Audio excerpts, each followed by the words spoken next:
Hang on just 1 second. Good morning, good afternoon. Welcome to another episode of AUA, Ask Us Anything. And welcome, Josh. Wholeness, Denny, what's going on? How are you? Hey, I'm doing good. This one I didn't really have to prepare. You did all the preparation work, which is great. Most of it. Yeah. So the idea here is that if I count my fingers, we have done 63 episodes of our weekly practice. Another 63 weeks of our weekly practice in English. So we actually started in the very beginning of 2020.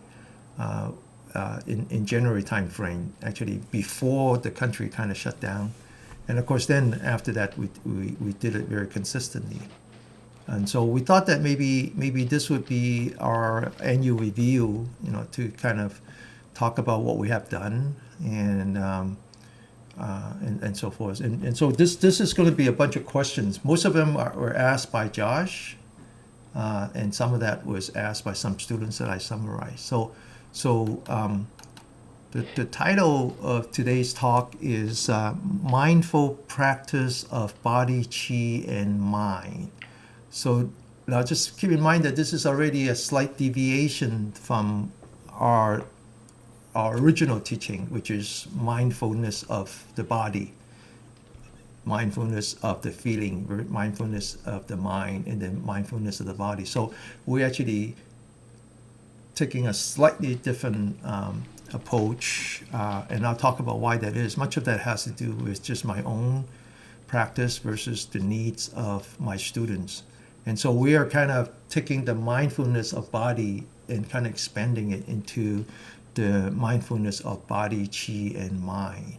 And we'll also talk about some of our personal experiences with practice. That's well. really the point. That's really the point. So this reflects our personal experience. Yeah. If there is a personal experience, right? So. Oh, there is. There is. On one level. Yeah. So, so that's general summary and overview. So why don't you take this one? Yeah, this is a question that came up.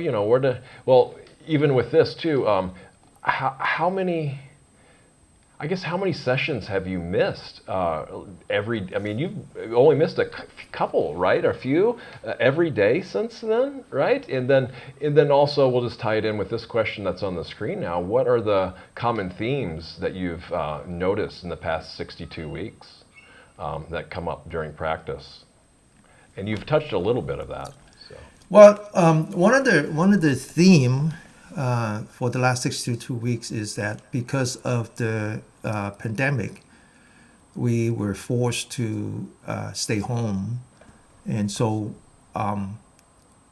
we don't really have a venue anymore to get together practice. Now, given that we never did with the English one, right? So this is actually, the English one is actually a reflection of what we do with the Cantonese version of that. And the Cantonese version is essentially non-stop, at one point 7 days a week. At one point it was 7 days a week. And now we have the Saturday devoted to the English, and Sunday I kind of take a day off because I want to reserve that for eventually when we can go back to our prison work. But so essentially we have 5 days of Cantonese practice, and then 1 day of English practice, both the morning and the afternoon. Now the afternoon of course came much later, but the morning one we started pretty early.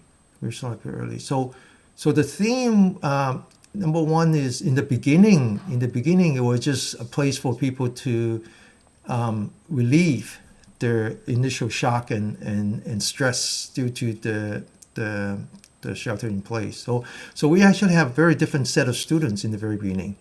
A lot of people just got stuck at home, and so the English class in the beginning was actually quite popular with that new set of students. Now I remember at one point one of the students asked if she could bring in her mom, who actually doesn't speak English.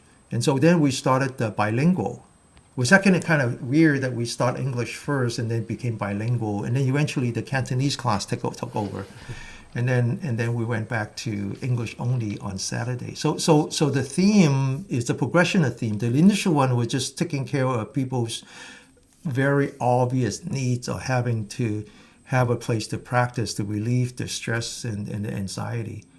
And then I think that lasted a few months, and then things start to open up and people start to understand how they can go back to quote unquote normal life. So a lot of the students were also professionals, in terms of healing, doing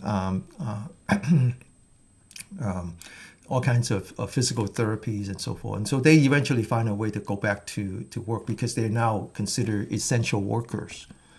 And so that initial wave of students kind of dissipate. And I don't remember even having a single one anymore from that initial batch. Then it kind of, as it became the Cantonese, then we have a group of what I always call the small army of Cantonese speaking grandmothers.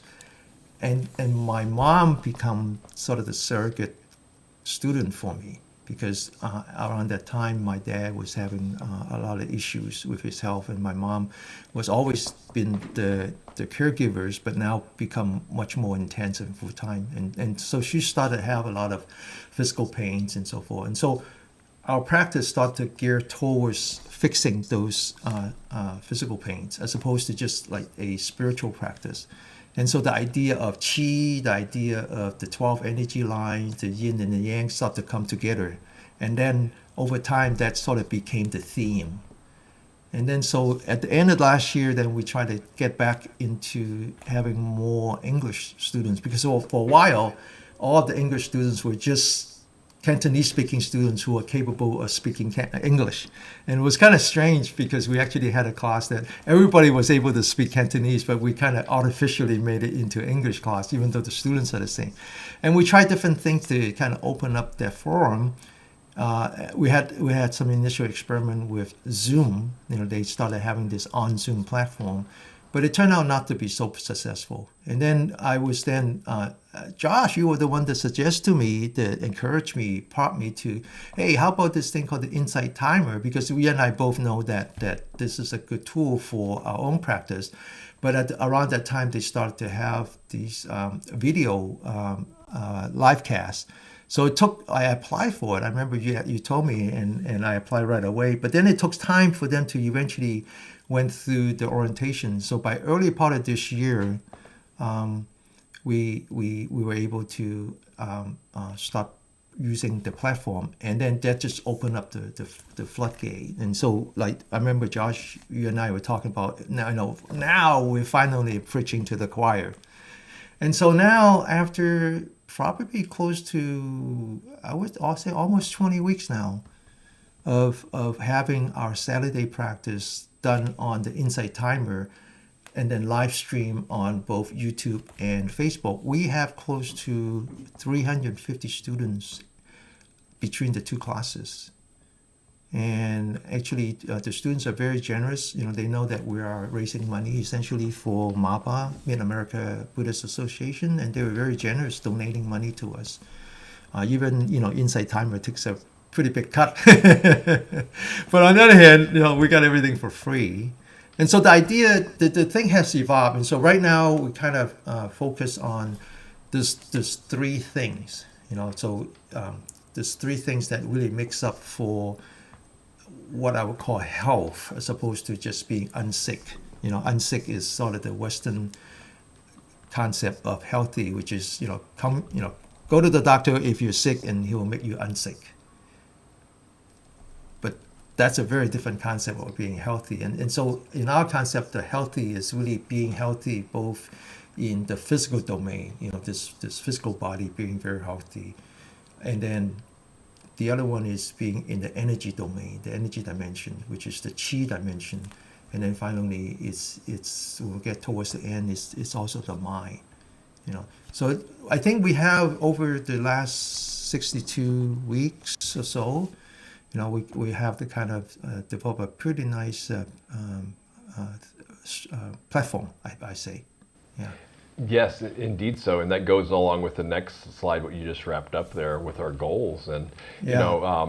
joining with Denny, I mean, maybe this is off, but I just noticed so much fear when we first started, so this was so important. And then one thing Denny's also done for part of it is the metta practice, the loving kindness practice, which is just so lovely. It's such a protective practice as well, and it brings in deliberately attention on good energy and just friendliness and wishing people well, and that helps with the whole fear thing. And now I've noticed how maybe it was our practice that helped transform some of that fear, or maybe it's just people have gotten more accustomed to how things are now, or maybe a combination of the two. And when I joined first, I was going like maybe every day there for a little bit, I want to say.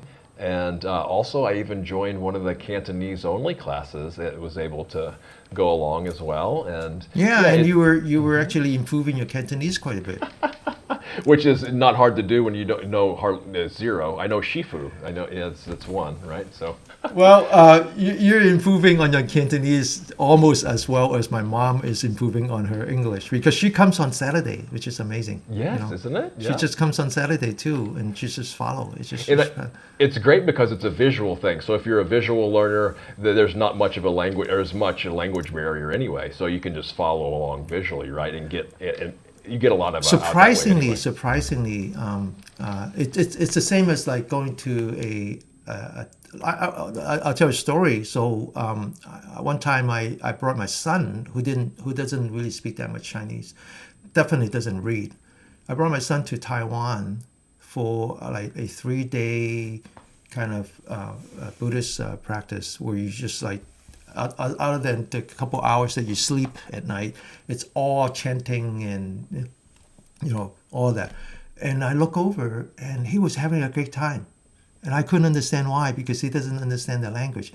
And it's just like you said, Josh, sometimes the having full utilization of your faculty, your ear, your eye, is actually a distraction. It's actually a distraction. So come back to this slide goal. So I will talk about my personal goal, and hopefully much of that aligns with Josh's own other goals, and I think we do. My personal goal is we have a pretty robust Sangha for the Cantonese speaking. It's surprising that it hasn't grown that much. It's just very hard for people to just come and practice every day like that. But we have grown. We have grown. The good news is that we haven't lost a single customer. So, it took a long time to add one, and then we don't lose one. So that's having been a businessman, I know that's important.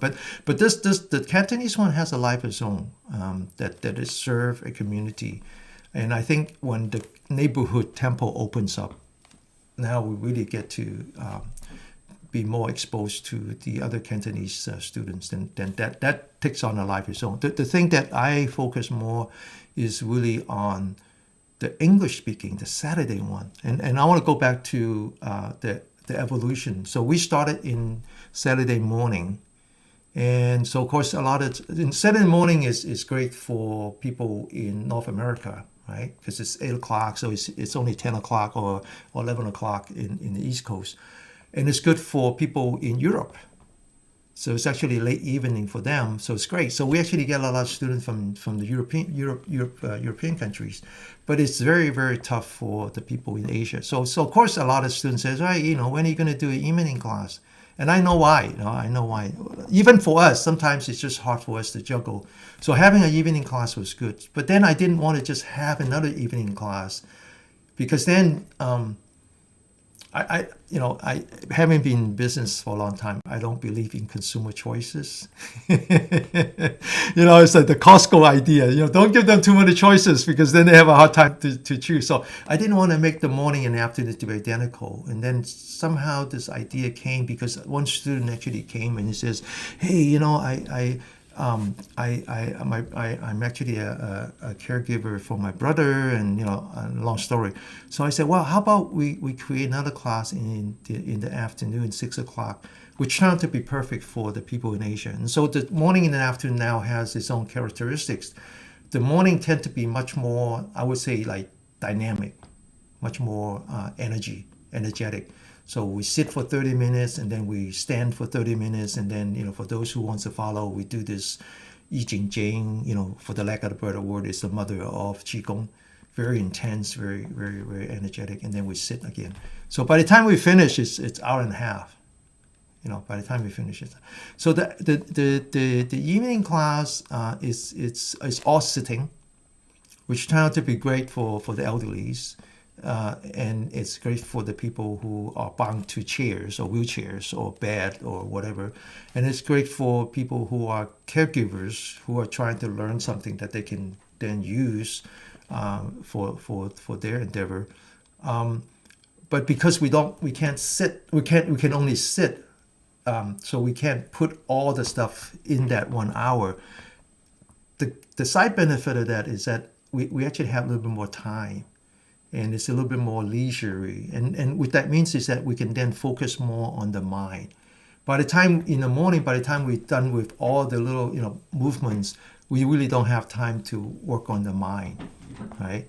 And so as things evolve, the afternoon class tend to be more and more on the mind. And I like to continue to do that. And I think that the thing that Josh mentioned about, leaving some room for the metta, and then and which by the way is really, really important for both caregivers and caretakers, care providers as well as care receivers, because I know for a fact that, for example, my dad is suffering both diabetes and dementia. But the hardest part is not even the body. The hardest part is just deal with all that emotional pain. And so this is a common theme, because if the overall theme of our morning afternoon practice is about healing, self-healing. And I think one of the things you said, Josh, was very good, in that if you just let your body be free, it will heal by itself, because all animals, all species in the animal kingdom is capable of self-healing. And so what we're doing is, by working on the chi and the energy line, is really allowing the body to heal itself. And then all we're doing is taking a logical extension of that to say, hey, how about healing of the mind? And healing of the mind really starts with trauma.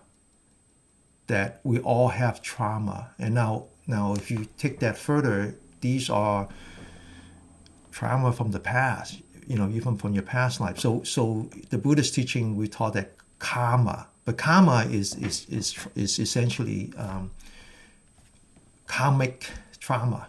And so how do you heal that? And so this idea of metta, and we did that a few times, and I think we will continue to do more and more as really like the closing parentheses on the afternoon practice, is to bring out that metta. So that would be my personal goal, and I think that I'm using Josh, as a reflector to making sure that I'm on the right path. And I think that more or less coincides with your goal as well, doesn't it? It does, and these are all. That's why I'm, involved in this. And Yeah. Denny will patch me in on the insight timer things through audio, through Zoom, so we kind of get away with that. I don't know if you call it getting away with it, but I chime in at the end and we take questions on Saturday. And yeah, the metta, because everything starts with the mind, right? The first line of the Dhammapada, the translation I like, is all phenomenon is preceded by mind, led by mind, and made by mind. So that it all starts with the mind as well. However, we have to, the mind is rooted in the body too. But the great thing about these Brahma Vihara practices, these heart quality practices like metta and compassion too, these are really important just to tie everything together. And I think a forgiveness practice is interesting as well. So, we can forgive others who have wronged us or perceive that have wronged us. So then we can ask for forgiveness from them. And we can also forgive ourselves too. And only when it's time and feels right, to the extent that we feel like we can do it authentically, right? So there's a whole other practice for that as well. And that just, it's not so much for the other person, it's almost like taking a burden from us that we carry around like a grudge. I know I've held grudges in the past with people, but it doesn't do anything towards them. But when we can forgive, and it's just like setting that burden down because we don't need to carry that anymore. I think that's another healing of, body, spirit, and mind and energy as well. So yeah, and Denny, in the physical aspect is very important, because I pretty much quit doing like a weekly yoga practice that I had, and this has taken the place, and I find this just as helpful, if not more helpful, than just a regular asana yoga practice. Not to actually at the beginning, and we still do a few exercises that are really similar to yoga, and Denny and I have talked about how yoga ties in to this, and also we've got that planned for the part of the rest of the show here too. So yeah. So coming just briefly coming back to kind of take some of what you said and kind of emphasize it a little bit. Coming back to this idea of being a caregiver. So my mother-in-law passed away, as you know, and so now out of the two sets of parents, two have passed away, and now only my parents are left. And so my kids came home for the funeral, and other cousins came home, and more than one of them came up to me, and the one I can talk about is my daughter and her boyfriend came up to me separately on their own and says, "Hey, I really learned a lot about how you and Mom take care of your parents. Take care of the grandparents, the compassion and the loving kindness that you show." And so at one point I explained that, and this is something, again, about the goal is to really, hopefully, taking what we learn and eventually find a community, a fellowship of caregivers and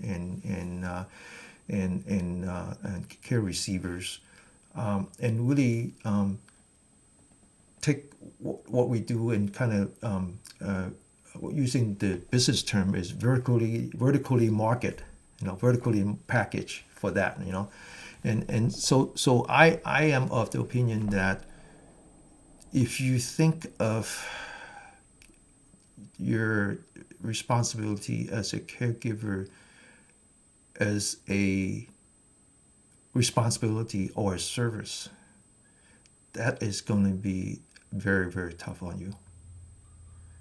It is going to be very exhausting, and eventually you will burn that candle because you are burning it from all ends, and it would extinguish, and it's a very, very tough thing. So statistically, those who are caregivers have a very high probability of themselves being the reverse, because it's so emotionally draining. So my experience, and this is again my goal, is to try to convince people that they need to think of the caregiving as a spiritual practice. That this is in fact a practice. It is the ultimate practice of metta, right? But not so much metta as in giving, but metta as in receiving. Which is kind of weird, because as you are providing care for someone, you are actually providing care for yourself. So when we talk about forgiveness, the prerequisites for forgiveness is tolerance. And you have to learn to be tolerant of your own pain and your own shortcomings. So one of the, I don't want to talk too much because there's so much that we can talk about, but when we talk about goal, and for example, I like to think that 62 weeks from today, we'll be in a place where we have a fellowship of caregivers and care receivers who can really treat this as a spiritual practice.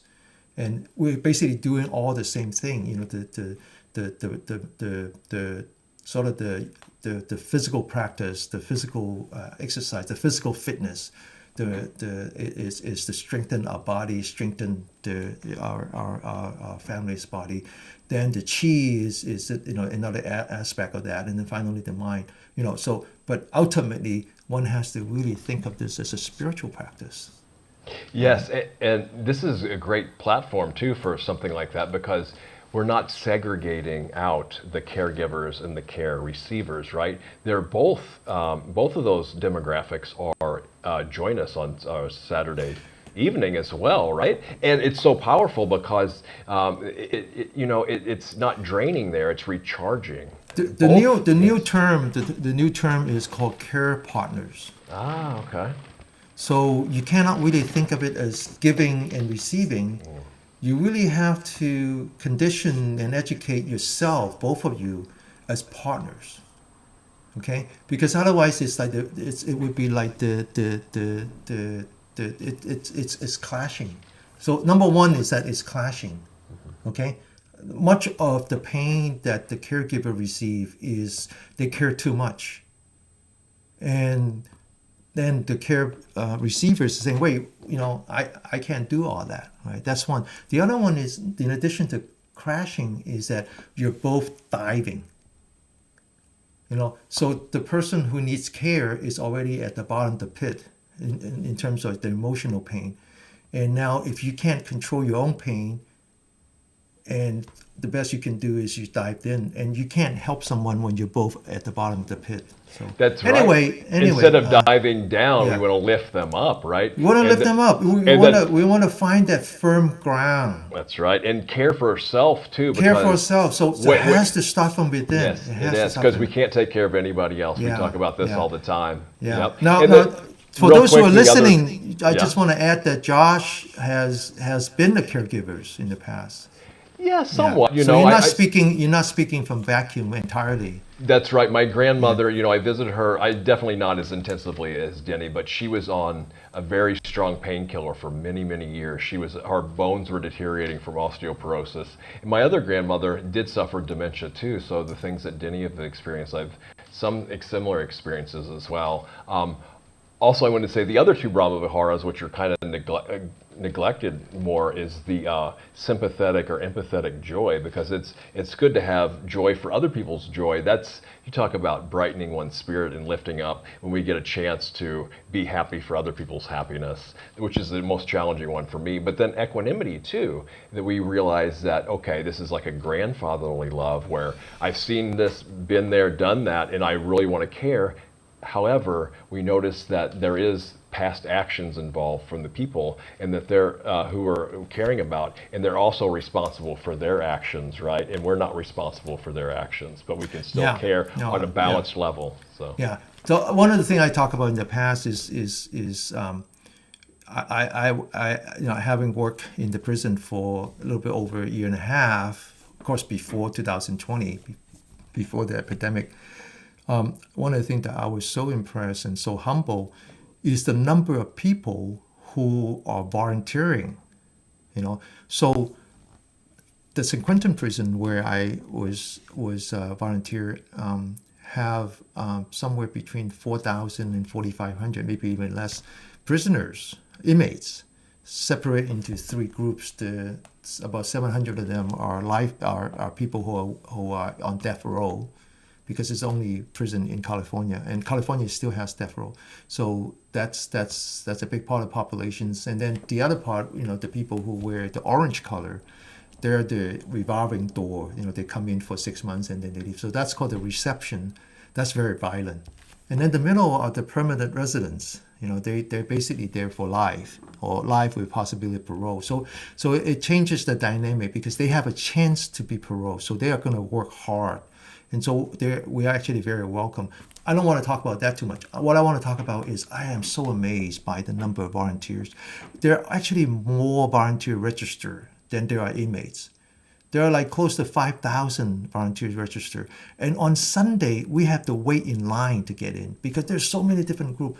Now, so you have to ask, what drives people to volunteer in such an adverse environment? Well, of course they want to do good, but in addition, they feel good. They actually feel good. So this is coming back to what Josh said, is that if we practice the Four Immeasurables, it's the compassion, it's the loving kindness. The loving kindness is metta. The compassion, the empathy, empathetic joy, and the equanimity. So these are the things that we want to introduce to at least to our afternoon class, step by step. Okay? All right. What has been done? We kind of covered that, didn't we? Yes. Okay. Challenges and rewards. Okay. We talk about that too, I think. Rewards is A little bit, yes. I think of it as my spiritual practice, so the reward is immeasurable. We happen to pick up a few bucks. We're actually getting paid at minimum wage now on a Saturday practice. And we've talked about the challenges with language barriers and things being shut down, and yes. But there hasn't been, we haven't really been challenged really hard, which is interesting. I don't feel. I mean, it's a lot of time involved. I know. Look. If there is no challenges, then there's no reason for anything. That's what I'm saying. Yeah. That's right. So it's a good kind of challenge. It's just like we always talk about the good kind of pain. So that's that. We talk about that. That's where growth comes from. Yeah. Okay. So Josh has a bunch of questions. So like always, right? Or like usual. Go ahead. What's your question? Oh yeah. So this was I remember Denny talking one time about. I've got more elaborate notes here, but he talked about metta being mindfulness of mind, and I was like, this is really interesting. I haven't really heard of this before. Denny, do you know what I'm talking about here? Oh yeah, I do. Okay, so let's talk about. So let's talk about. I hear echo. Yeah, I don't know why. You turn yourself off. I think you turn off your voice. Yeah, I muted the microphone. Are you still getting echo? Yeah, a little bit. Okay, so I want to go back to what we meant by mindfulness of the body, right? So I want to talk about mindfulness to begin with. So what is mindfulness? So if you go back to the very original translation, which is like the very end of the 19th century, it was actually an accurate translation in that mindfulness just means memory, just means remember. That's all it means. It doesn't mean anything else. So the word mindfulness, the Sanskrit word or the Pali word is sati. Sati. Sati is the name of a princess who was born as a princess, but he's actually a goddess.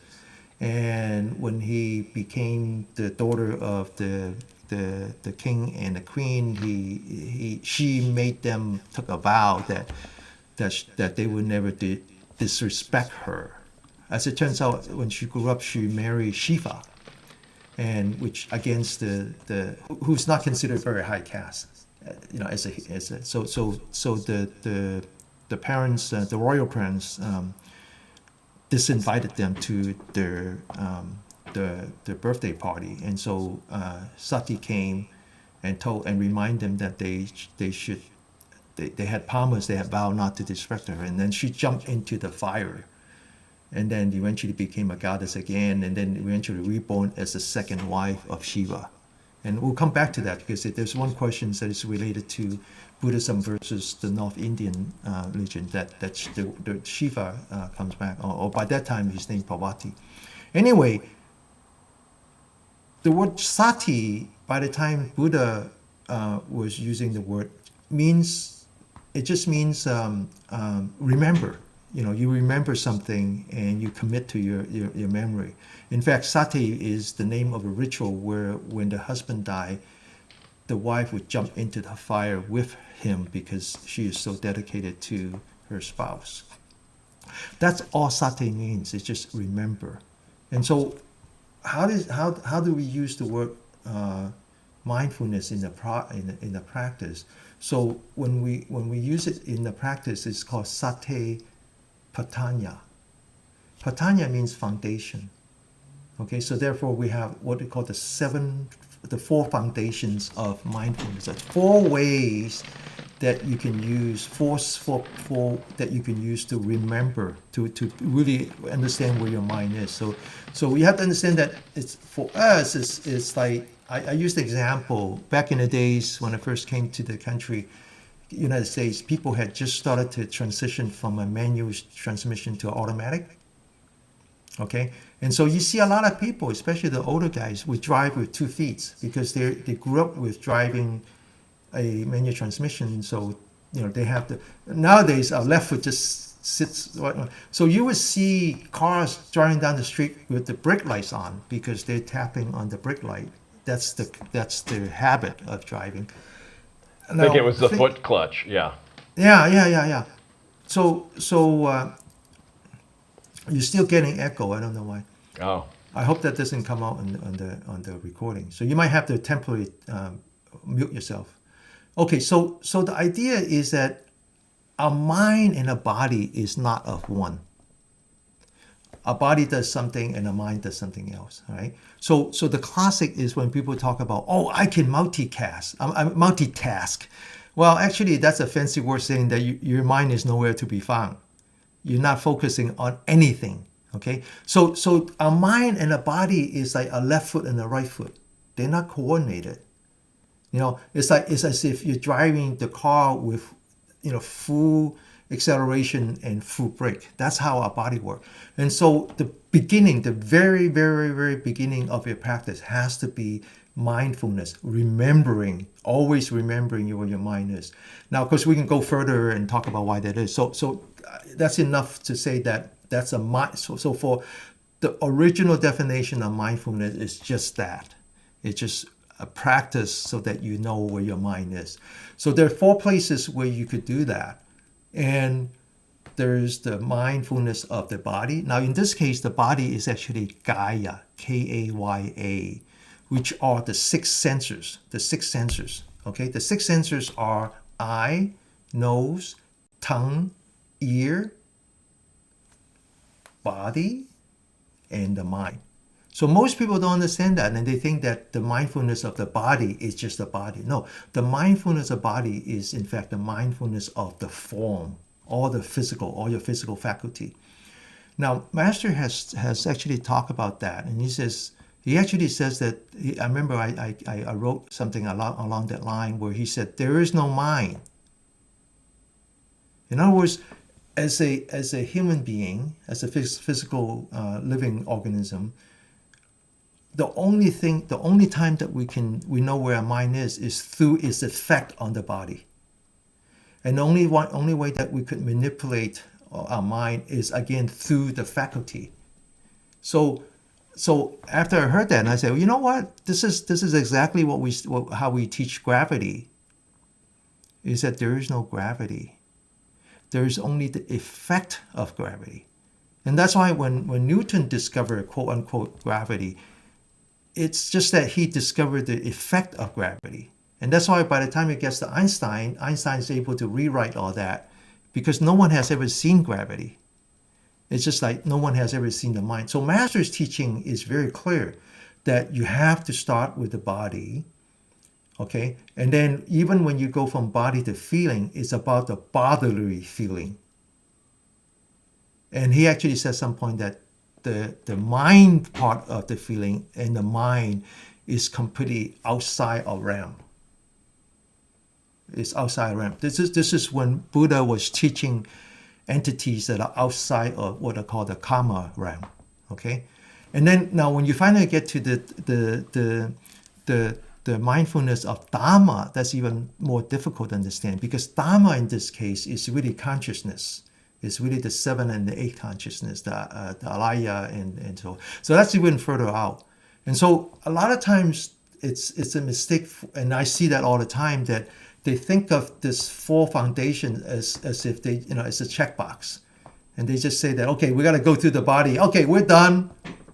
And then we go to the feeling now, and that's a very dangerous practice because when you think of the body as opposed to thinking of the body as the Kaya, which includes your brain, and you don't spend enough time and training on how you're mindful of your brain, then you go to the feeling, and now this is dangerous. This is actually very dangerous, right?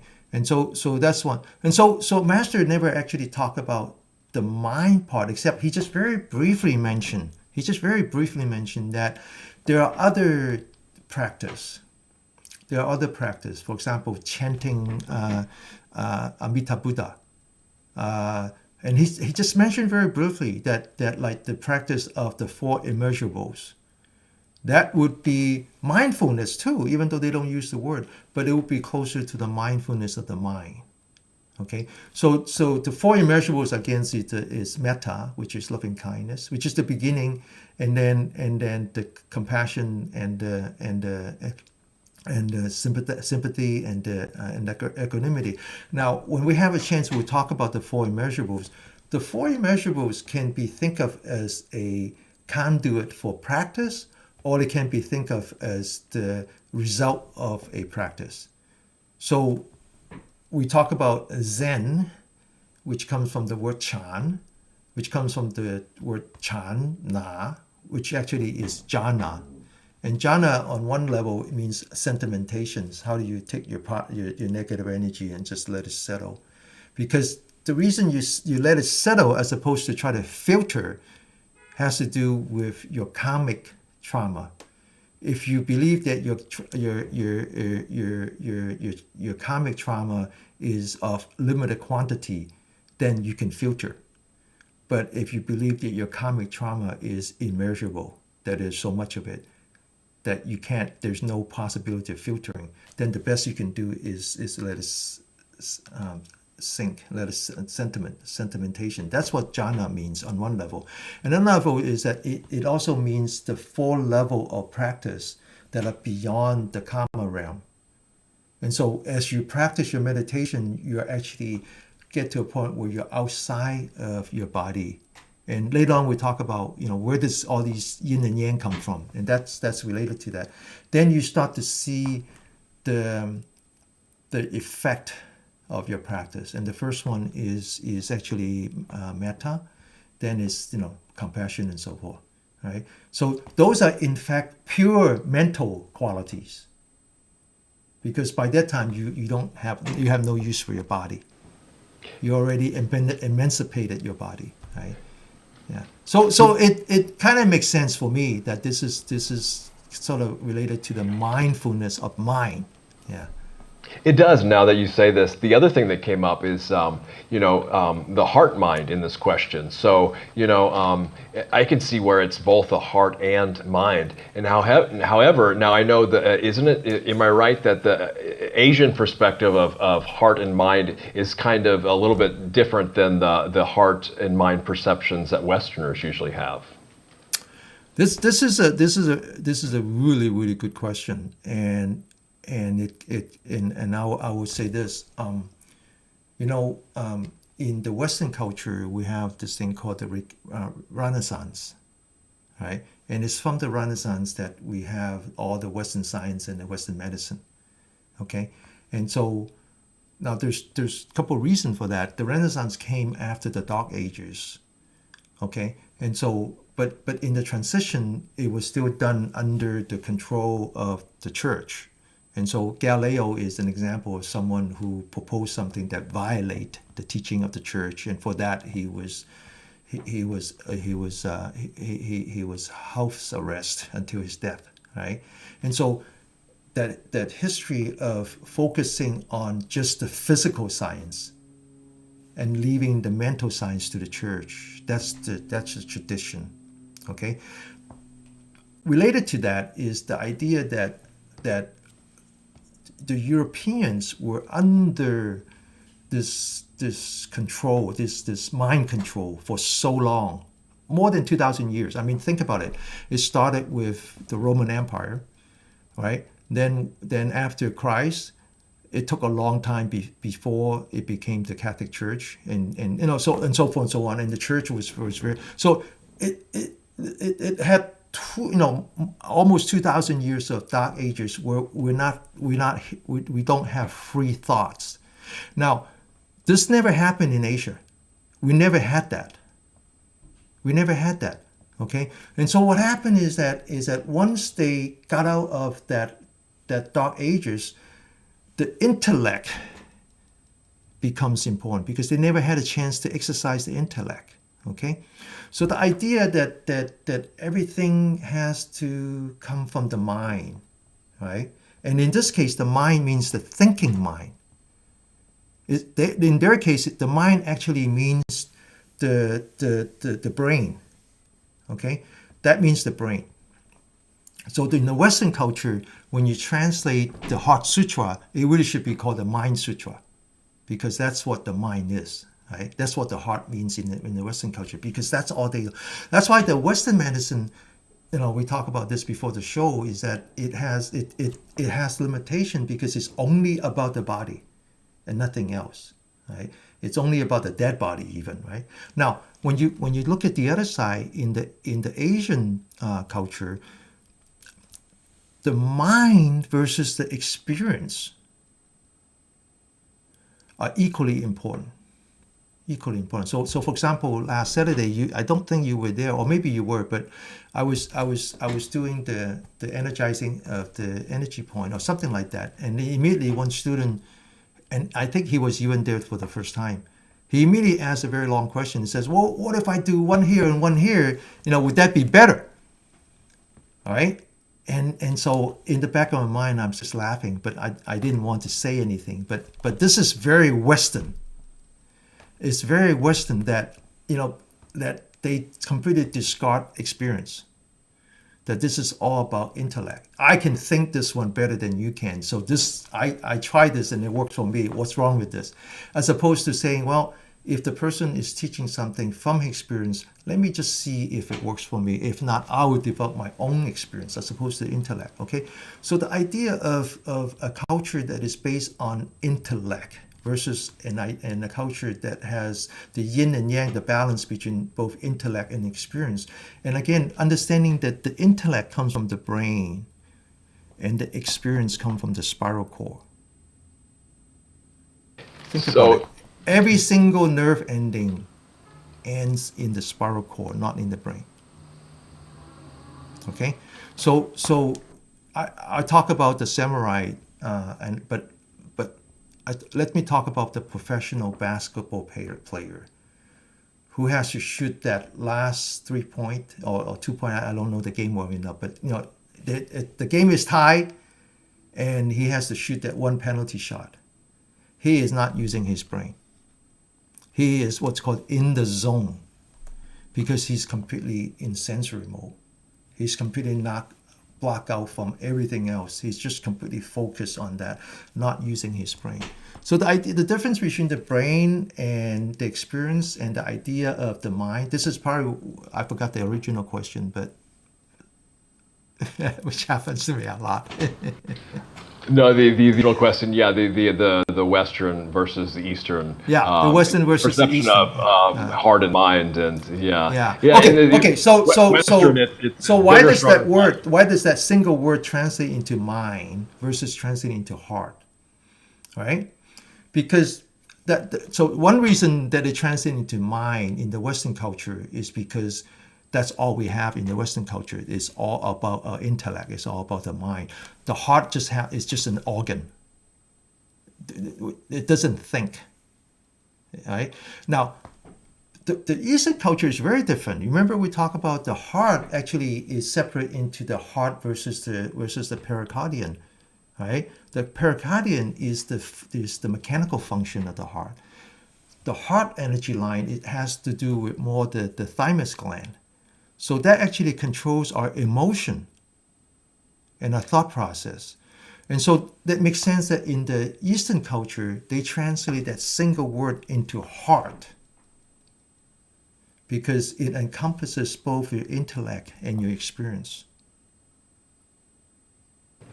So it's called, some people just combine those two words with a hyphen or dash, is it? Yeah. Heart mind, the heart Which mind. is okay. It differentiates from the brain. Now, that's right. It differentiates from the brain, right?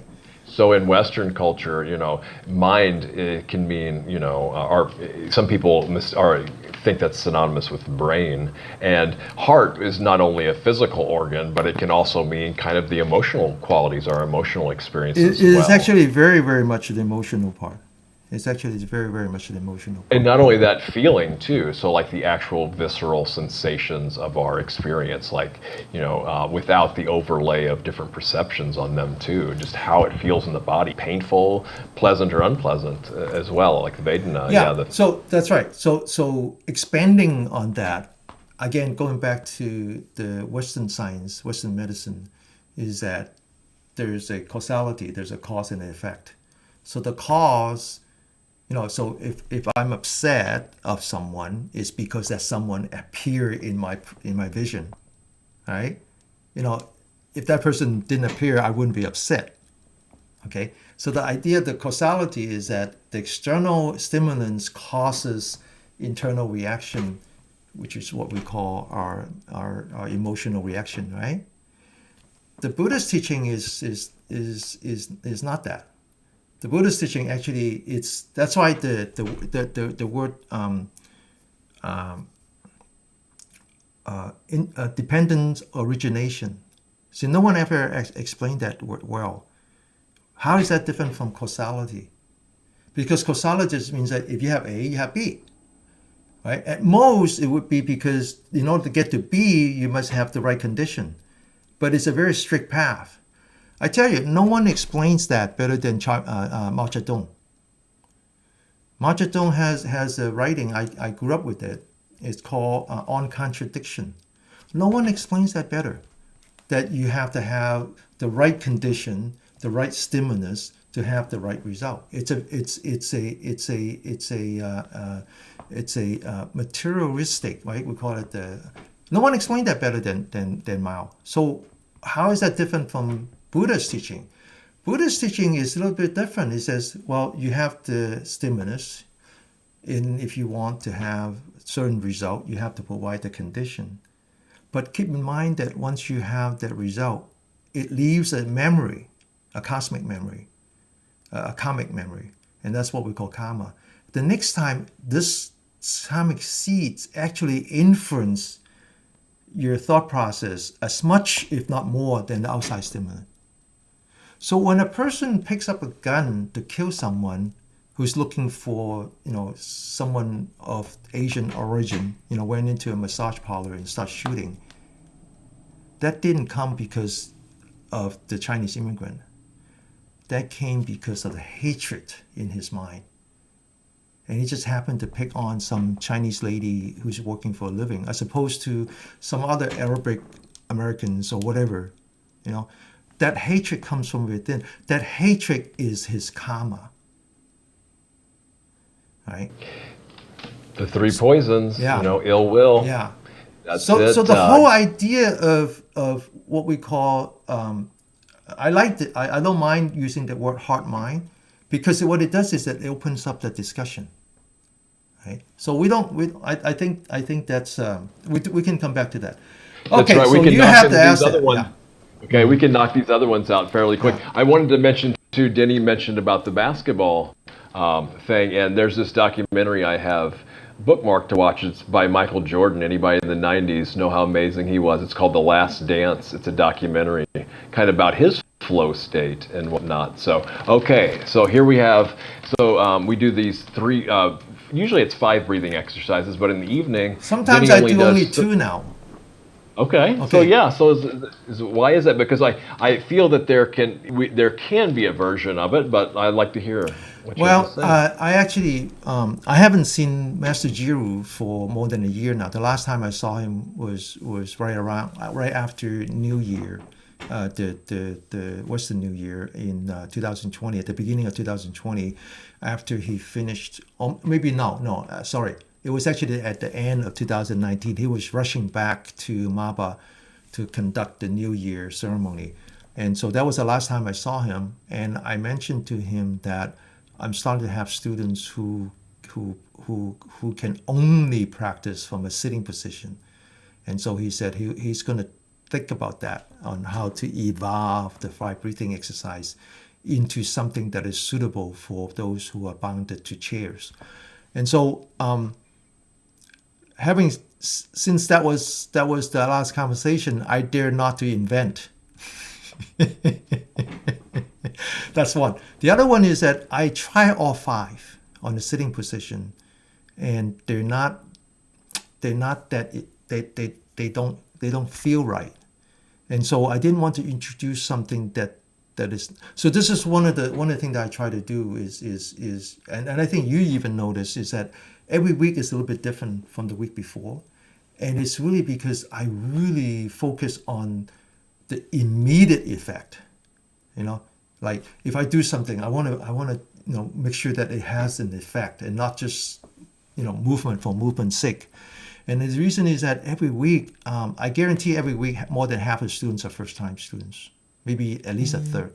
And so this is the thing that we need to do is as much as we want to retain the returning students, we got to make it so that it's accessible to the new student.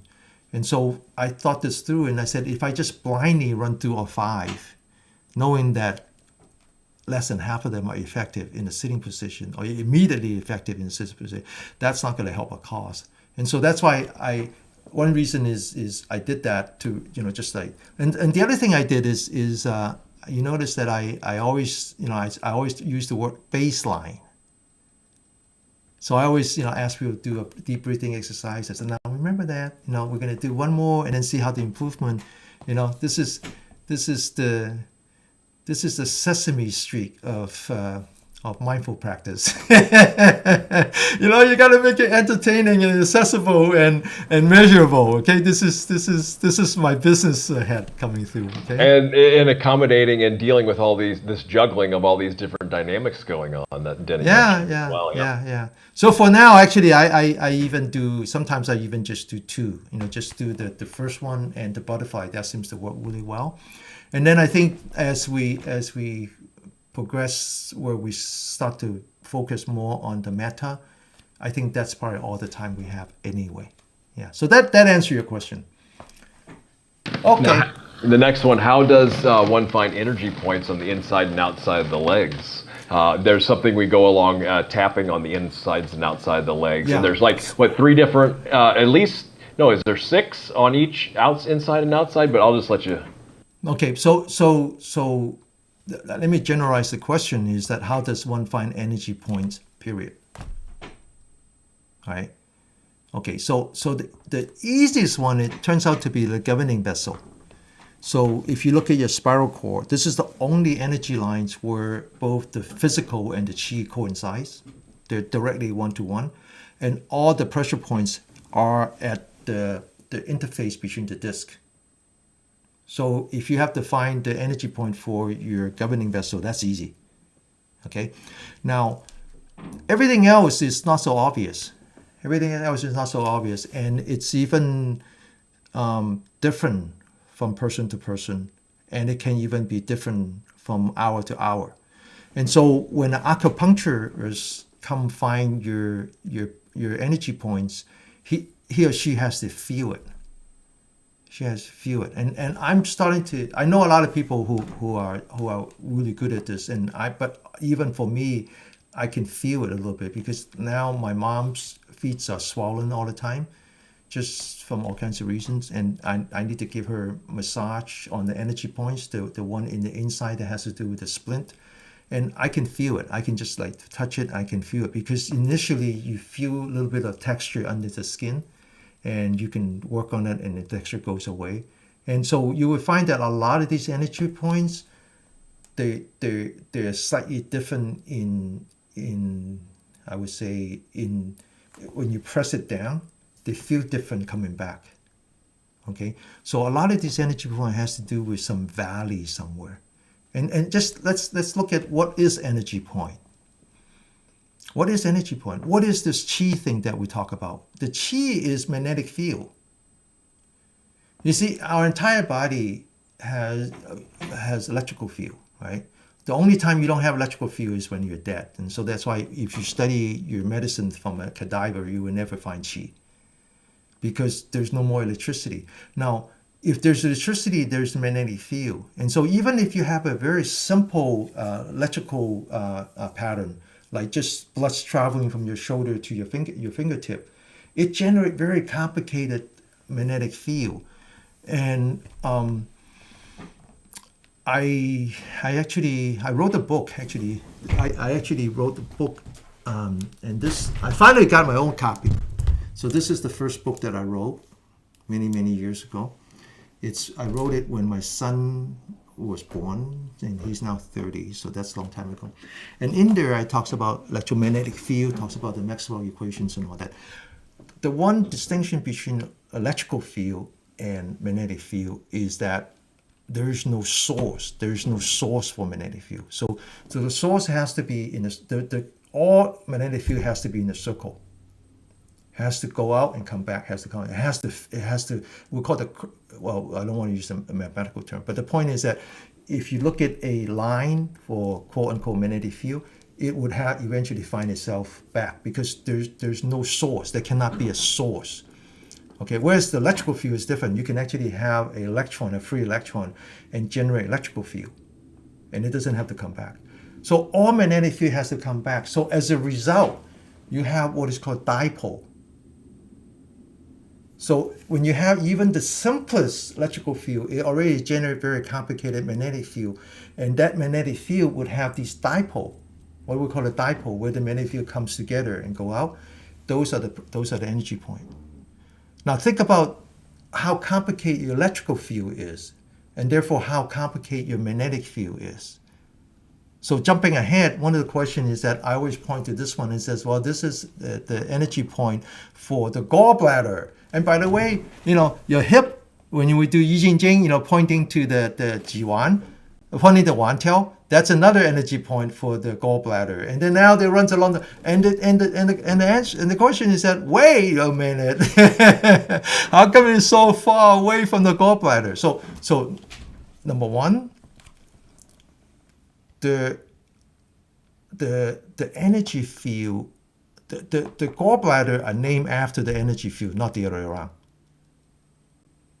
So they discover the energy field, energy line. They discover the correlation, the correlation between the body and the celestial, and how the tie. And because we're 75% water, so if it affects the tide, it affects us, right? So our body is actually affected by both the solar cycle and the lunar cycle, okay? And so they discovered these energy lines that eventually they said, well, there's 6 branches and then there's 8 main ones, okay? The 6 branches, the 12 branches, the 6 originated from the hand, and then 12 originated. 6 originated from the toes. 3 of them are yin and 3 of them are yang, because 3 are affected more by the sun and 3 are affected more by the moon. And all 12, each one is active for 2 hours. They discovered that first. Then they kind of named them, because it turns out that one has more to do with this particular function and one has to do with that particular function. Okay. Now, but again, this is a 2,000-3,000 years ago. And it's only I think it was less than 150 years when Western medicine started to come to China. Less than that. It was actually at the end of 19th century. So when they come to China, they understand these names of kidneys and so forth, and so they have the translation, and they say, oh yeah, we got something like that over here, and so they name kidney with that word, okay.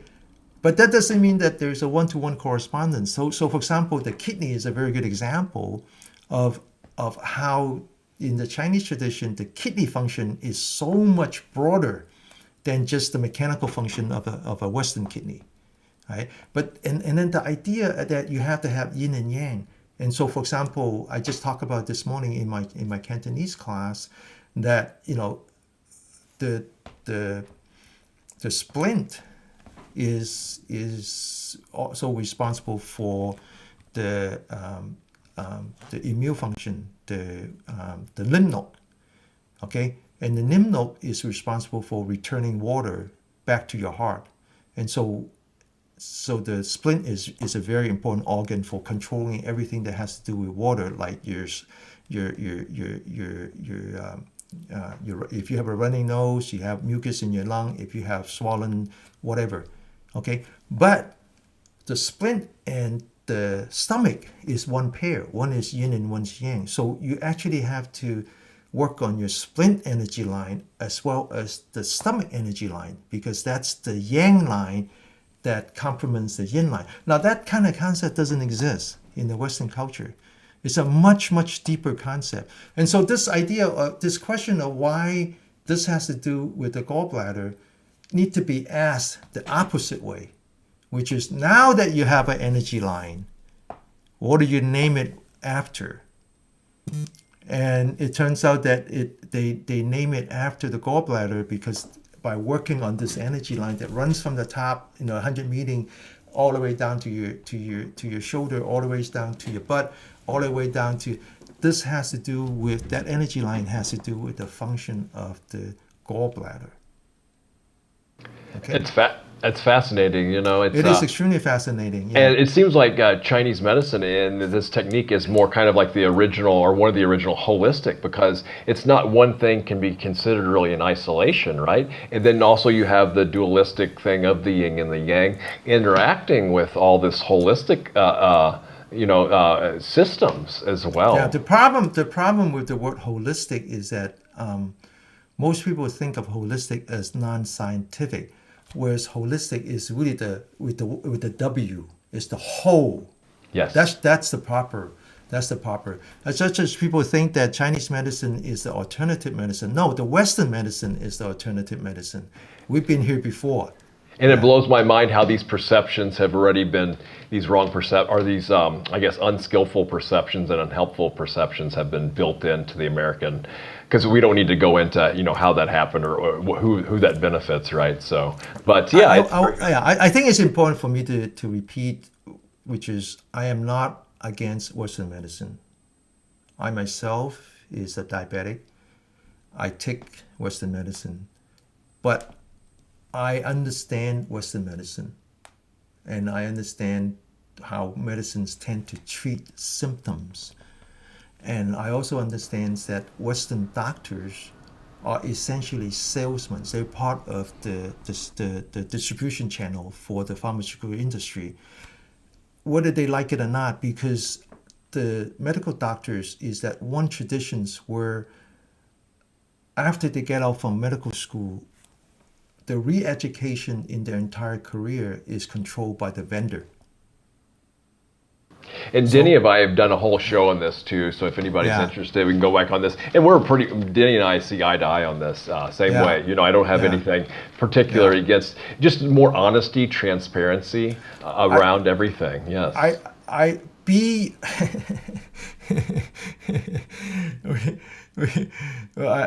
used to call, I forgot what it's called. I used to have a really good, but the point is, be your own prime contractor. Be your own prime contractor. Be your own prime contractor for your own health, and treat everybody else as subcontractors. If the doctor wants to subscribe to you, I just find out that the medicine that my father was taking as a sleeping aid was actually a medicine that is meant to treat schizophrenic. It just happens to have this side effect that puts you to sleep. So I'm saying, what's going on here, right? They can do off-label stuff, be your own prime contractor. Listen to everything, study everything, and expand your horizon. Understand the difference between Western approach and the Eastern approach, and try to find something that is work for you and your loved ones. That's all we're asking. That's right. And remember, there's informed consent, so they're required to tell you the pros and the cons, and then you have a choice about what medicines are prescribed. You also have a right to a second opinion as well. Yeah. And now, I have been a prime contractor before, so I know what that means. When you're prime contractors, don't argue with the subcontractor. If they're not right for you, just walk away. You don't need to win them. Okay, so don't go to a Western doctor and talk about supplement. Very good point, Denny. Yes. They don't believe in this. So why waste your energy arguing with a subcontractor? Okay. All right. What are some? Okay, now your turn.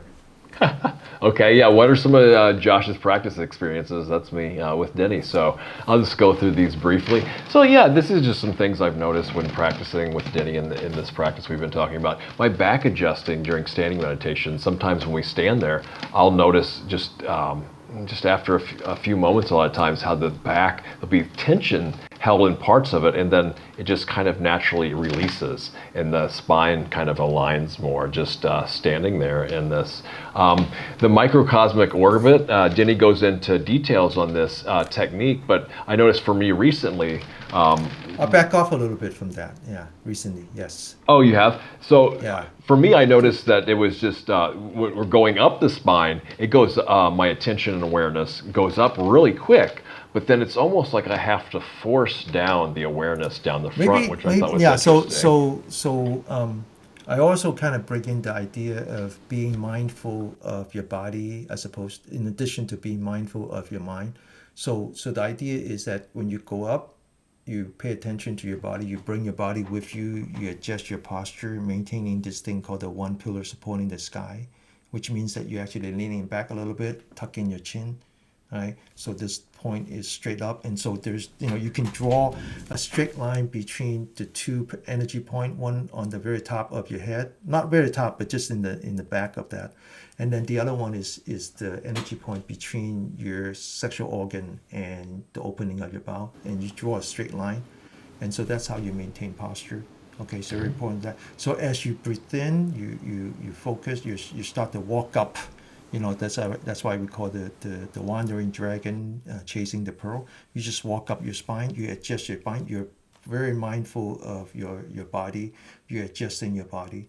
And when you reach the top, and if you can, don't come down right away, just relax, right? Because this is something that we talk about, that when we talk about that in a minute on Anapanasat. Remember that there is a thing called sati. So as you relax, don't rush into the out breath right away. Just let the out breath comes naturally. And as you come down, be mindful of your mind. This is now the yin part. This is the parasympathetic nerve. And just let it drop and visualize this glass of water with debris, or this lotus pond with debris, and just let it drop. Let it drop. Don't force it down. Don't force it down. Let it drop. Relax, and until it comes down to your dantian, then you kind of switch back, and you can either apply forces on your adrenal gland again, or just goes back straight up.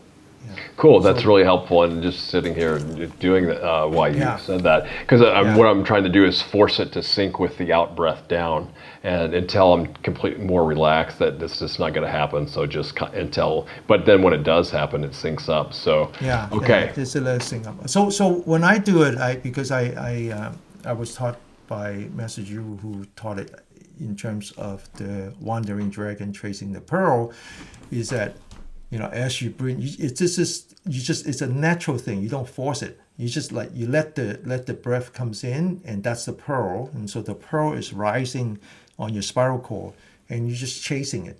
Just go up with it.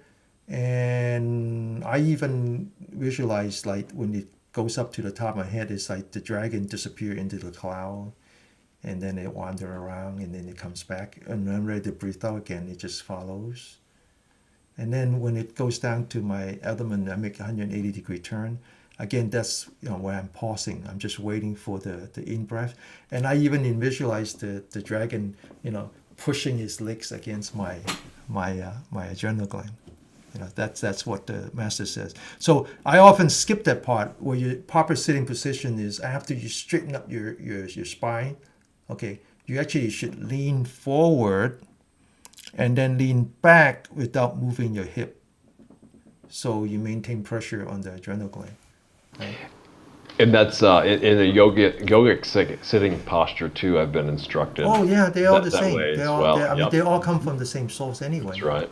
Yeah. So I just saw a video of a Cantonese speaking grandfather, 97 years old, who learned the Taoist Qigong, and when he was 57, he started learning when he was 57, and so he was practicing. You couldn't tell the difference between the Taoist Qigong from the Hatha yoga. Wow, Of course they're different, but the idea is the same. Yeah. That's right. A lot of them, they all intersect, interweave. So going to the Jinjing practice, and Denny and I have done at least one show that addresses this, and it's cropped up on other ones. There's one move when it's often said to stab, in the shoulder. What occurred to me is it's also important to remove the dagger on this one too. So I just thought I had that. I see. So usually we're I focused don't on know. I need to stabbing. go back to the videotape and see how Master does it. Yeah. Does he actually remove? No, I don't know. Well, I mean, Ah. you have to. I mean, well, since your hands aren't sticking there, so I'm assuming that it might be a okay perception to when you move the hands this way. Not only are you stabbing with a dabber, but you're also removing it then because your hands. So I don't know. So here's my because I've been watching his videotape, and also remembering the times that I was his attendant where he was teaching because he teaches a little differently every time anyway, and so I come to the interpretation that the Jinjing is really about generating electricity. It's really about acting, So again, if you go back to the Chinese medicine, they talk about the body consisting of the bone, the muscle, the tendon, and all that, the marrow and all that, lots of parts. And every single one of them are piezoelectric. So when you look at him, so the one good example of when he do the cross, if you watch it again, he would do the cross, and then you would hear the crackling sound. You would hear the crackling sound. The crackling sound doesn't come from the part where he's stretching. It comes from when he's holding. Right? So he would stretch and then he will hold, and then when he holds, he hears the crackling sound. The crackling sound is the breaking of the stiction between the connective tissue and the underlying muscle. So when we say qi gong, what is about qi? Qi, when you have blockage of qi, is when that layer between the connective tissue and the underlying muscle or the underlying body parts are stuck because of either inflammation or somehow dehydrated. Okay, and so if you just watch him, he would stretch and then he holds, and then all of a sudden he go like this, right? And it's because that connective tissue is what we call it's both piezoelectric and viscoelastic. Viscoelastic means that all you have to do is hold it, and that material will creep. See, it's like if you take a piece of metal and you bend it, if you hold it, it will stay there. But if you take a piece of rubber and you bend it and you hold the force, you didn't even increase the force, just hold it, it creeps, it starts to sag. It just takes time. That's why it's called viscoelastic. And so I come to the recognition of my own interpretation that a big part of the Yi Jing has to do with the holding the force, because that's when you generate electricity, and that's when you break the stiction between your connective tissue and the underlying structure. And so when you talk about the stabbing, usually what I teach is I ask people to open the shoulder and stab and hold and then release. So the release part is also very important. This is something that Master talk about over and over again. You got to stay for the duration of 2 breaths, because you have to energize the parasympathetic nerve. You have to go from the yang back to the yin. Right? You got to let your body recover from the stress hormone. That's what I was going to say too, is, we are generating piezoelectricity. However, that's either going to be stored and then or discharged or used in a certain way. So that's what you I have this crazy idea that the jump at the very end is to uniformly distribute the electricity.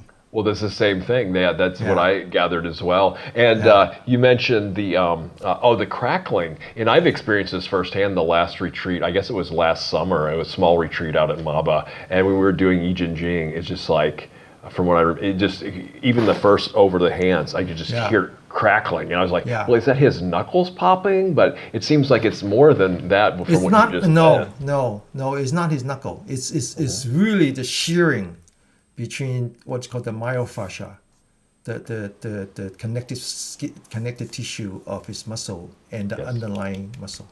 So when Underlying. when he uses his fist, I can audibly hear it. I know I have got Yeah. pretty good hearing, and I can Yeah. hear it really plain as day.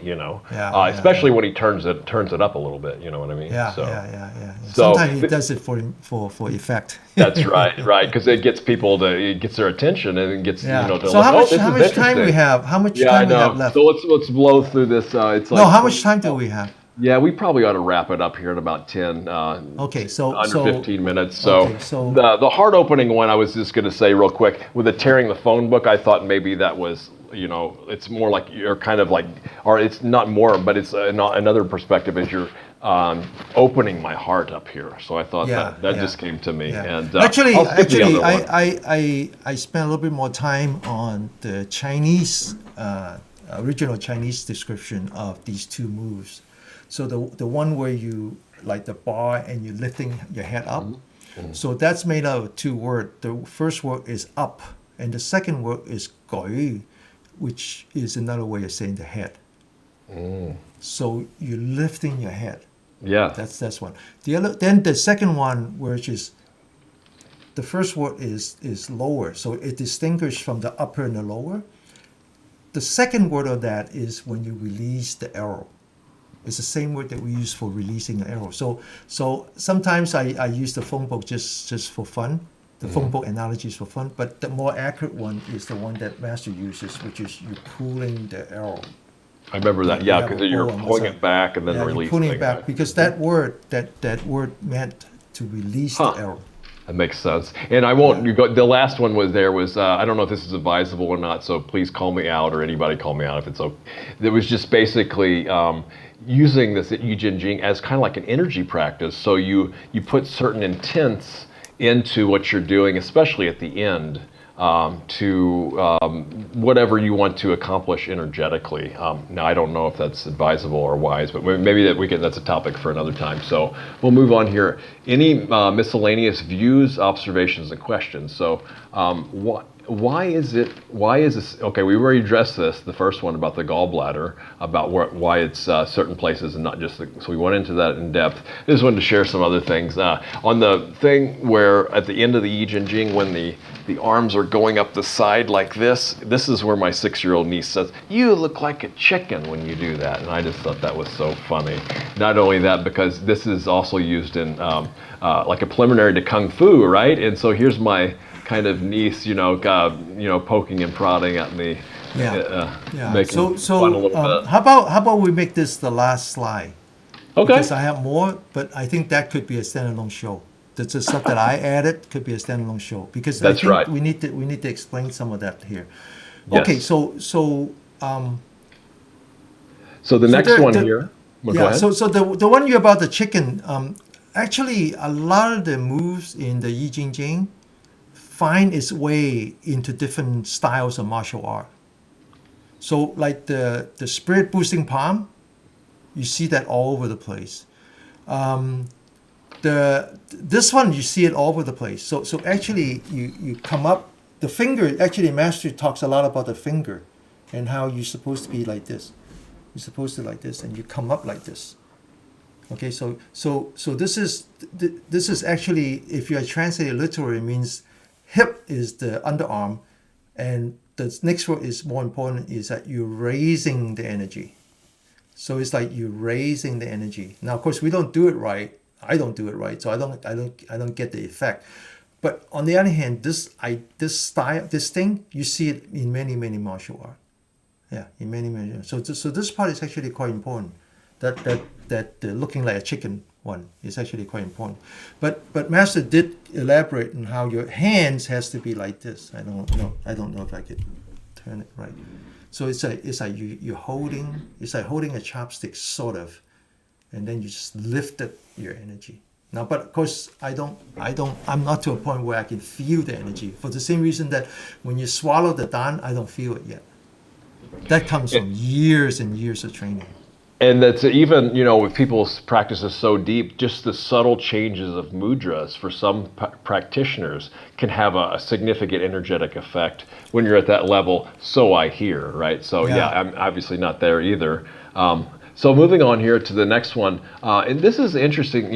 Denny and I, or Denny especially, have talked about Anapanasati. And just one other thing that I heard recently I thought was interesting is the Pana part of Anapanasati is supposedly what I've heard is the Pali word for the Sanskrit word prana. And prana, as the yoga practitioners know, this is kind of like similar to the word chi, right? The life force energy, but breath, because there's what's the limb in yoga that just deals with specific controlling of breath exercises. It's called, I'll remember it here in a second. But so I just thought that was an interesting thing that I heard, that it's actually dealing with the kind of, not just the in and out, but also just the kind of energy, the breath energy that comes along with it, and energy circulation in the body, perhaps. Yeah, I'm not sure they're the same word, but I definitely believe that they're related. But going back to the word anapanasati, it's actually made out of three words. The last one is sati, that's mindfulness. Then you have pana.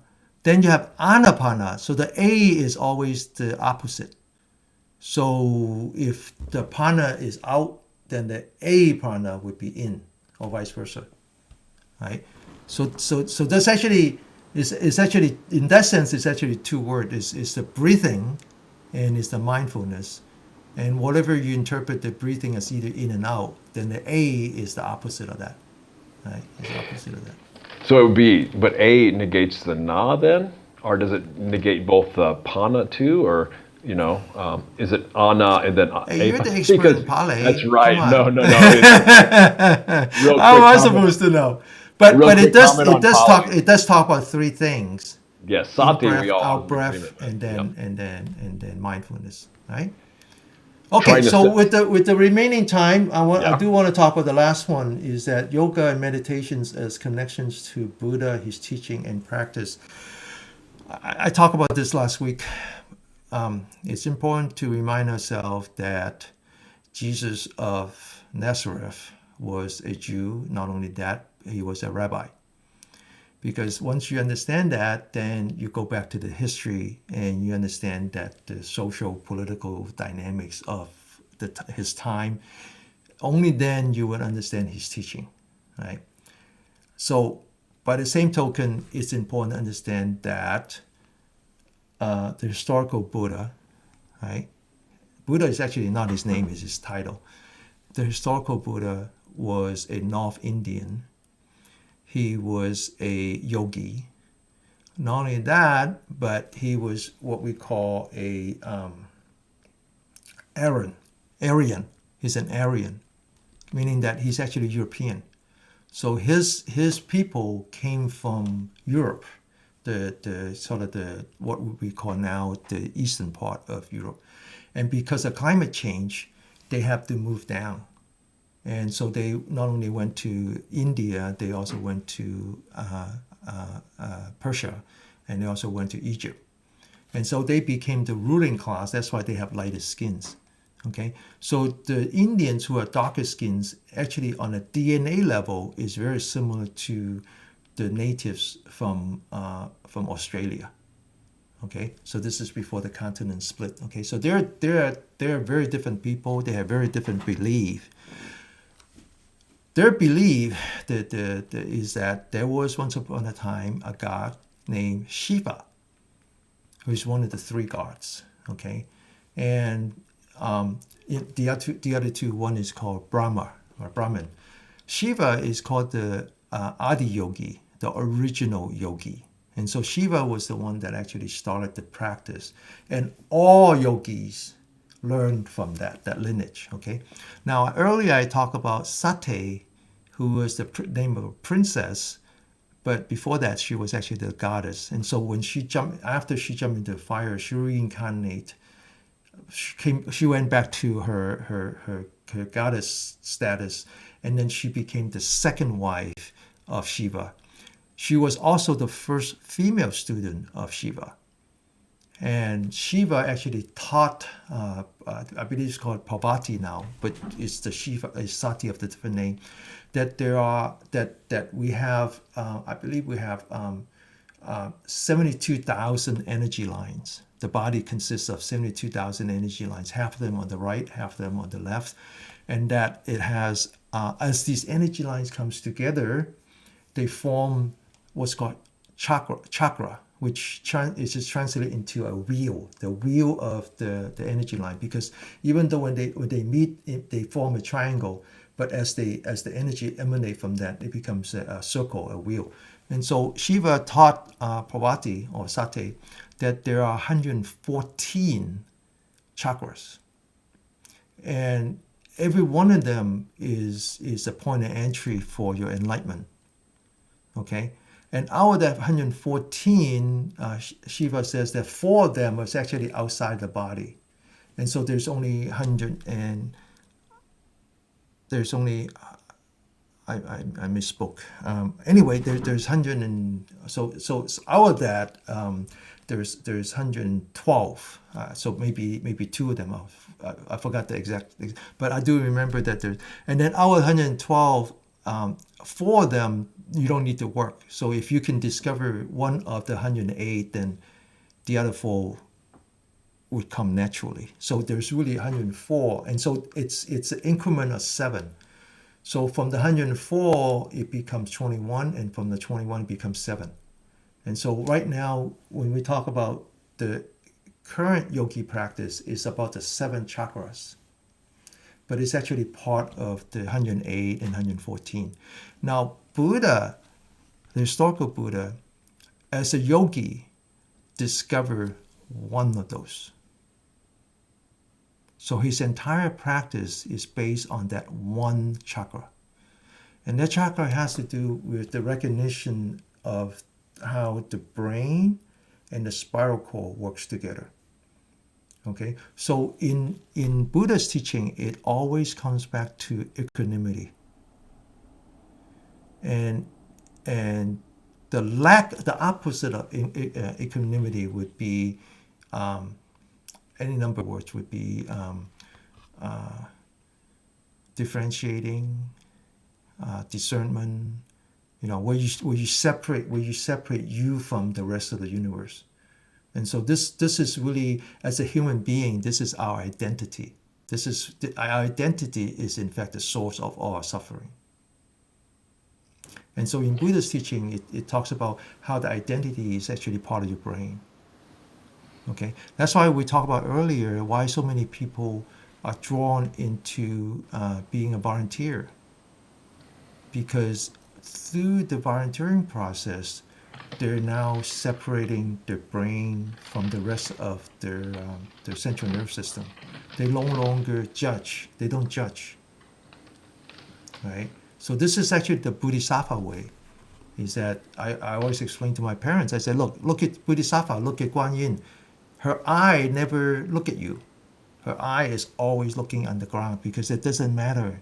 It doesn't matter who she is. So there's so many different ways of explaining that. You can think of the brain as something that is very exclusive because that's what we do. We wake up in the morning, the first thing we say is, who is me? This is me. That's not me. Right? Whereas the spiral cord is very inclusive. Now, Denny and I have talked about this last point, and we've shared information on it as well. And I still, if Denny could send me if there's any kind of detailed teaching on all these different chakras, what list I did find is all these different ways that Shiva has recommended for potential methods of enlightenment, and how the Buddha only focused on one of these methods of enlightenment. However, I think that his method supersedes all those because I think if I'm getting this right, I actually haven't studied Hinduism as much as that. They don't. Well, I guess there is, but the Buddha seemed to go beyond levels of gods. He went beyond all of that even. Even though I guess they might have been enlightened, they still have these status of a god. But I think that's not accurate either because there's. They say some people say that the Buddha was a avatar of, or one version of Vishnu, but that's besides the point. I wanted to, so maybe we'll include some links. I plan to include the link of the different Shiva things. I think this is we're so beyond our depth here. That's true. Yeah. So if Yeah, Denny finds a link but on that, I'll include I that. think we talk about it because it's really a great source of curiosity, It is right? right. And The so I think it suffices to just remind ourselves that the historical Buddha was a yogi. That's right, and that's the point I Yeah, wanted to circle back to here. yeah. But equanimity, though, for me, another way is just not being entangled. You know, being active and living in the world, but not being of the world. So we might have identities, but we're not entangled with these identities, right? We're Well, not this is identifying again, with the this identity. is the idea is similar to what we said earlier about being your own prime contractor, That, right? Because think about it, right? Because all these years of development of spiritual practice was done in a time where communications were very expensive. I mean, to learn from a different teacher means that you might have to walk, thousands of miles, and then even you might not find the person. now we take it for granted. And then if you don't visit that teacher, there's very difficult ways of learning it from a book, because books are very expensive, right? And also, how do it's learning is very difficult. Absorbing knowledge is very difficult. Getting access to information is very difficult. That has been the case for thousands of years, and that's why you get all these silos. Everybody who comes to a class says, "Is this qigong?" And then I have to explain to them that, well, let's not put ourselves into this silo called qigong.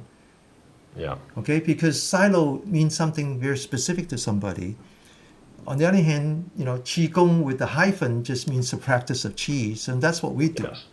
Then the next question is that, well, is this Tai Chi or is it no? Because we're so used to be put into these Sure. silos.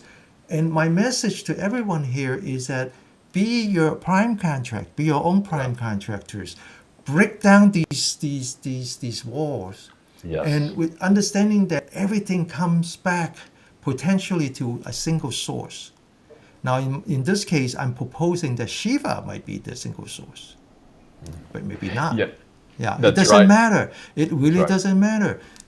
Be The open important- mind. Be open Because mind. because Yeah. often we'll put a label on something, then we think we know everything about it. There's Well, nothing. because putting a Right. label on something is the prerequisite of intellect. That's right. Yeah.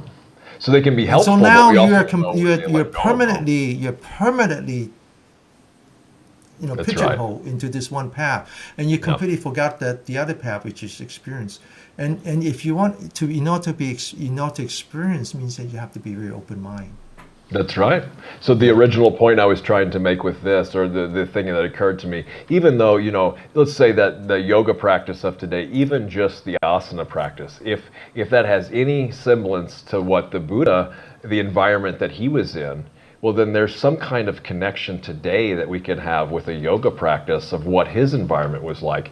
Even though, from what I remember, there's no mention of asana practice. However, the jhana, the two teachers that taught different jhana practices, we do know that there is a limb of yoga that deals with types of meditation like that. So he was in that environment according to the writings. And also, he did give detailed instructions on Anapanasati. So when we practice that, it's just kind of like a living link to that time period and also that experience, and which brings it back into another point that Denny mentioned, that learning is difficult. However, we're just taught certain ways of learning.